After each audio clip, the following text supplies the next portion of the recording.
Well, for every day that passes, his health deteriorates further. On Monday will be 3 years of his incarceration in Belmarsh prison. He's, locked in his cell for many hours a day, and you can just imagine what kind of effect that has on a person. You can see the effect it has on animals in a zoo. Well, it's the same for people.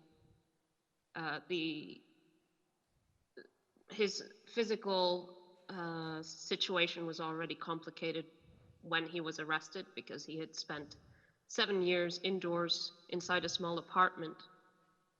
But his range of movement has been reduced dramatically since then, and he's in a prison and surrounded by, very dangerous people, but also a prison that cannot address his needs.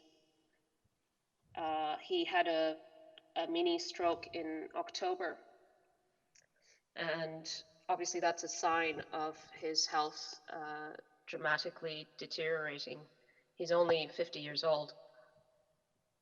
So there's the physical part, and then there's also the mental part, which is perhaps even more of a daily struggle, because this incarceration is so monstrous. And Julian has suffered from clinical depression his entire life. And, we're very worried about him, but he's a fighter and he's fighting every day. And he knows he needs to gather all his strength to face the next 6 to 12 months, which will be decisive in terms of deciding his fate and where this case goes, because of the stage of the appeals that we're now at. And I think we can go into that later. But it's also, I think, there's an interior fight to fight for his liberty and fight for what's right. And at the same time, there's an external fight, a fight against normalizing the normalization of Julian's incarceration, the normalization of this travesty that has been allowed to unfold completely illegally, a political attack on a publisher because of what he has published.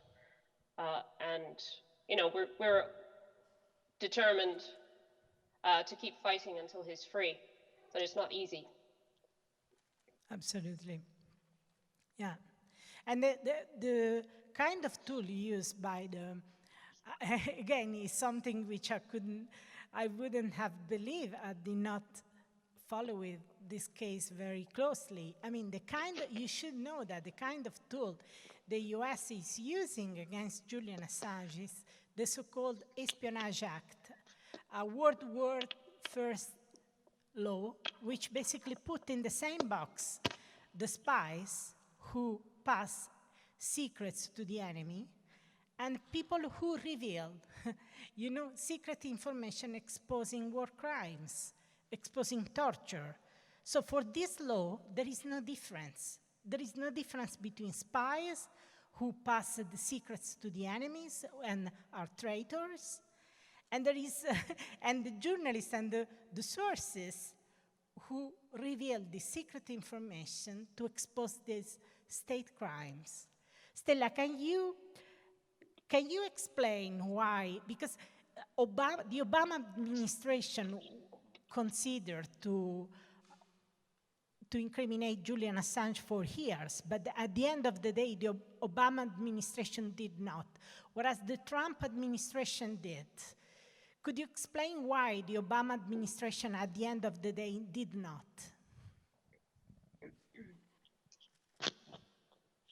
Well, there's a lot to unpack here, but firstly, in relation to the Espionage Act, why should we in Europe even care about the Espionage Act in the United States? I think for several reasons. The obvious one is Julian's case setting a precedent. As Joseph mentioned, he's not a US citizen. He wasn't working from the US. He wasn't publishing from the US. The Espionage Act is being applied extraterritorially into the jurisdiction of European states. And as Stefania said, it's not just a law for spies who are spying for foreign states. It is worded so broadly that journalists for the past, since its inception really, have been fearing the day that it would be used against a publisher. Because I think it's important to clarify that even the US does not allege that Julian is a spy.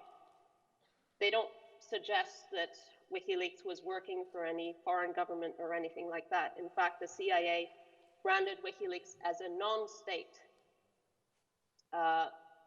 hostile intelligence service, as they called it, which in other words is independent journalist organization, depending on your perspective, right?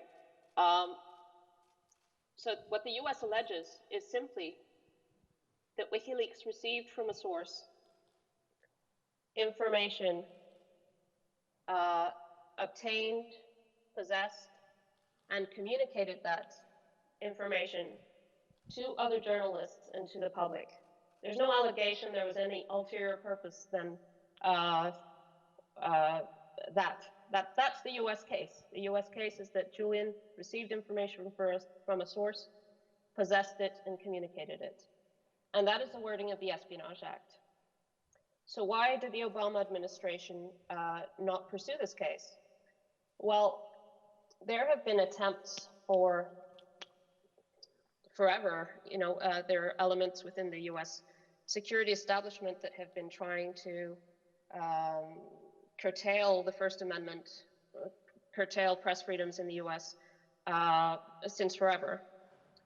And they came very close to doing that with the Pentagon Papers 50 years ago, with the New York Times and the Washington Post. But they decided not to.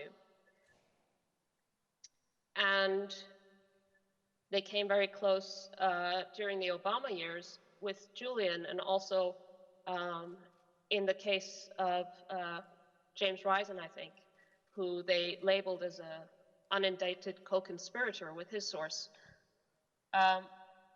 So there have been edging closer and closer to it.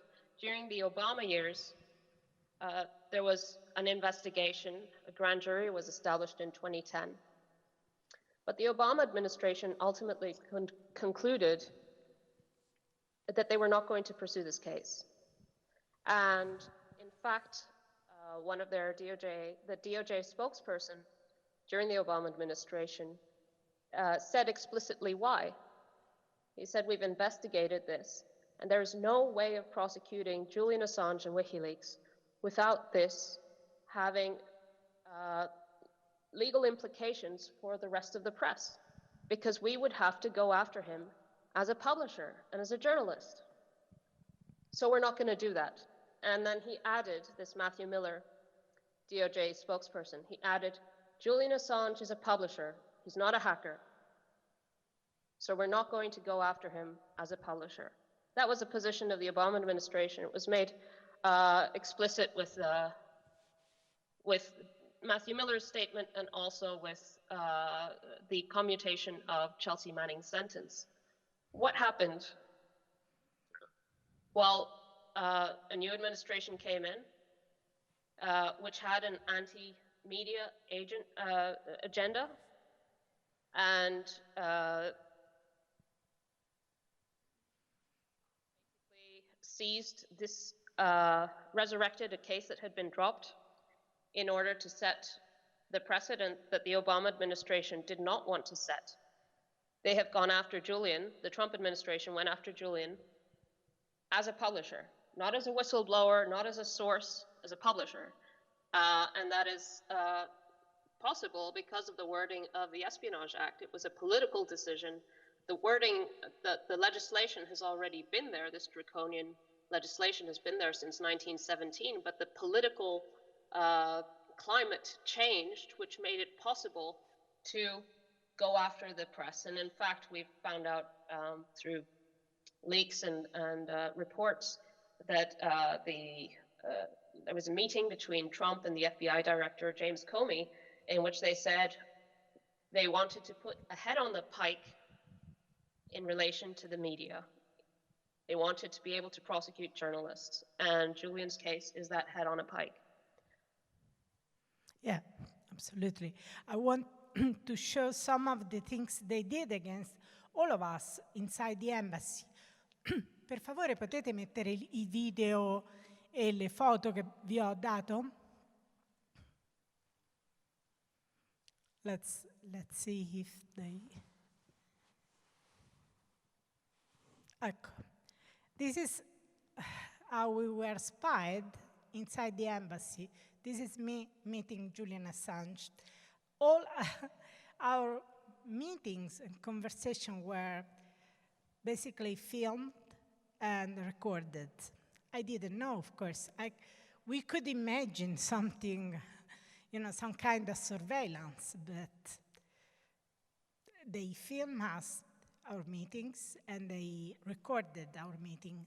Then I want to show you what they did to my phones inside the embassy.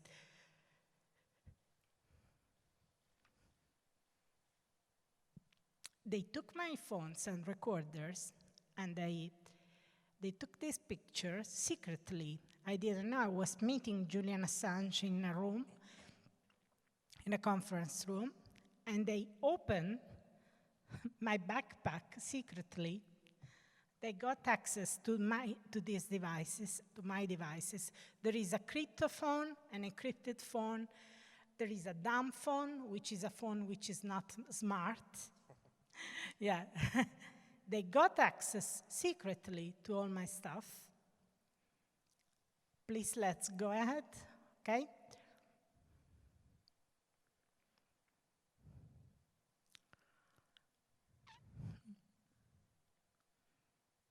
This is my USB sticks. And they unscrew my phones. I don't know why. I don't know what they were looking for. But they opened my phone, they unscrewed it and took pictures. All this was done in secret. And this was done to me, to other journalists. I was heavily targeted, and others were. To them, they were recorded, they were filmed.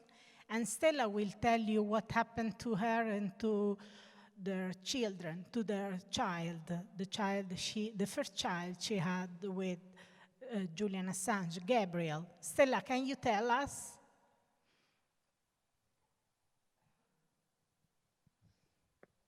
Yes, I mean, this was just the tip of the iceberg, right? We didn't know at the time what was happening, what was being done, but we have found out because whistleblowers came forward who were conducting the espionage and revealed that they were doing so, their company was doing so for the CIA. They were receiving instructions which are now in the hands of Spanish courts and investigators, which included obtaining the DNA of our infant child, who was just 6 months old, by stealing a nappy when I came in with our baby to see, so that our child could see his father. It was an extremely dangerous time, and we could just feel this instinctively. And what we know now, apart from the information that we've learned through the Spanish legal process and the members of this security company that was working for the CIA, is that at the same time, the CIA was planning, was deploying a large ranging attack on Julian and WikiLeaks. And this spying was one element of it. They were developing plans, specific sketches and plans about how to assassinate Julian inside the embassy, kidnap him, rendition him. And this was happening in 2017, 2018, while Pompeo was heading up the CIA. And we know that these plans were discussed at the highest levels of the Trump administration, and that they also deployed a wide-ranging disinformation campaign as part of that attack. But I go on for a long time in relation to all the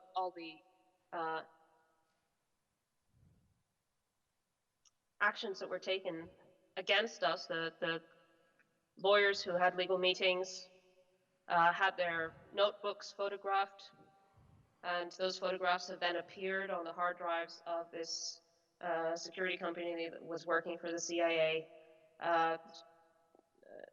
Julian's entire legal archive was seized after he was arrested from the embassy, and that was shipped to the United States. So there's the activities that have been taken against Julian and against us, his family, against his lawyers, against his friends, are completely criminal. We're living in a completely inverted reality where the criminals are allowed to abuse the law and persecute the publisher and everyone around him, and violate sacred protections, legal protections, in order to further this political persecution.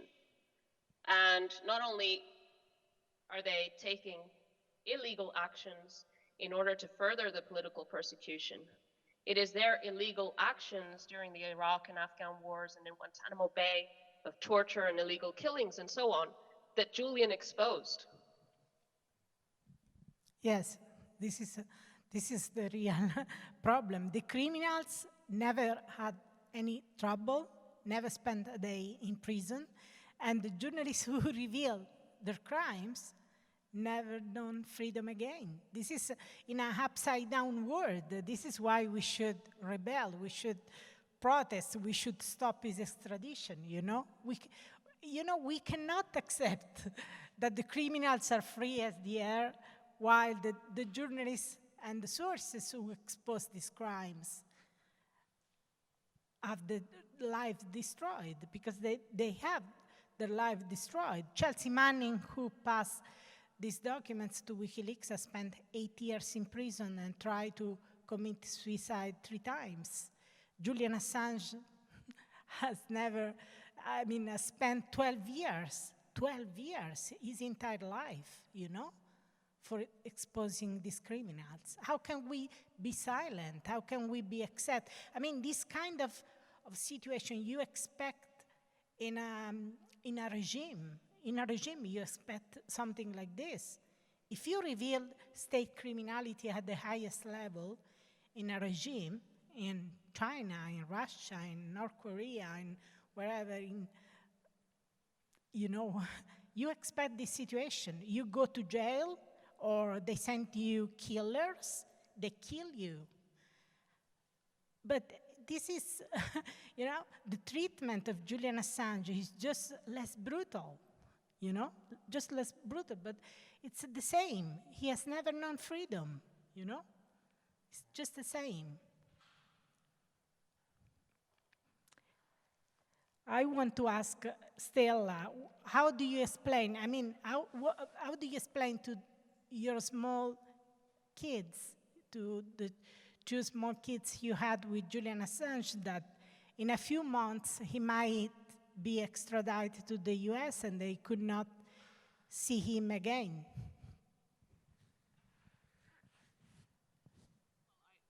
don't explain that to them because I'm determined to fight for his freedom. And I think that this case is so preposterous and so outrageous that there are if the law works as it should, extradition cannot go through. But the reality is that, of course, this is a political case. The US has intervened. Julian in fact, won the extradition case initially. The UK blocked it, and then the US intervened politically, issuing what it called guarantees, which were completely vague and unenforceable, and also incorporated the exception to the guarantee inside the wording. So the UK has in fact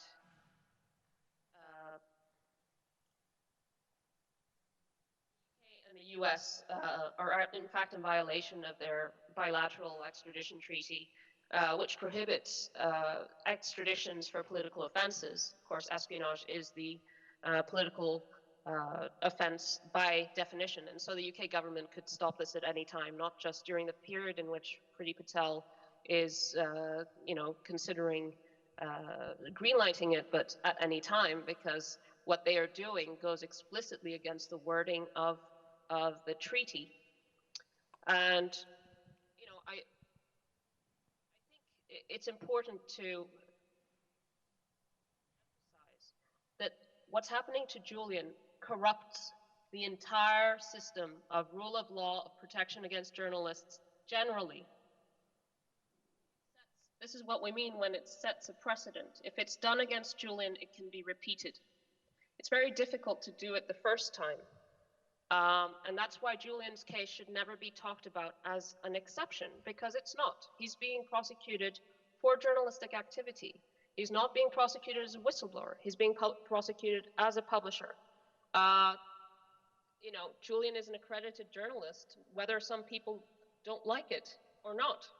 I mean, whether some people like it or not, he is an accredited journalist. And the government of any country has no place in defining a person not as a journalist for the purposes of prosecution and persecution, which the United States has done here. And generally, what we have is the United States, which has been kind of the gold standard of press freedom, of freedom of speech, now taking the most deranged, outrageous attack on a publisher, and exerted that attack extraterritorially to a foreign publisher inside Europe. And Julian faces 175 years in the United States for journalistic activity. And this then sets a standard, a global standard, about going after journalists anywhere. And if you are a journalist publishing about a foreign country or your own, people, the government will invoke these kinds of reasonings, because if the United States does it, then the whole international system of press freedoms is engaged in a race to the bottom.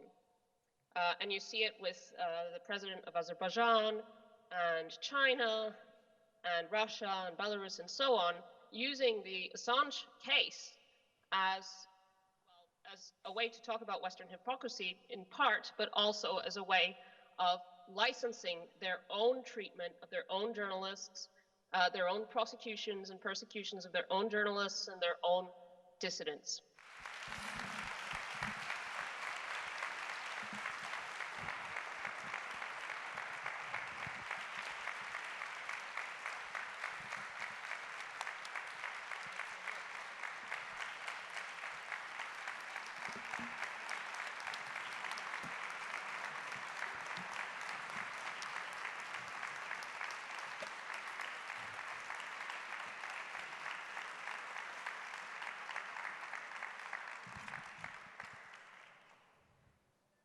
Thank you, Stella.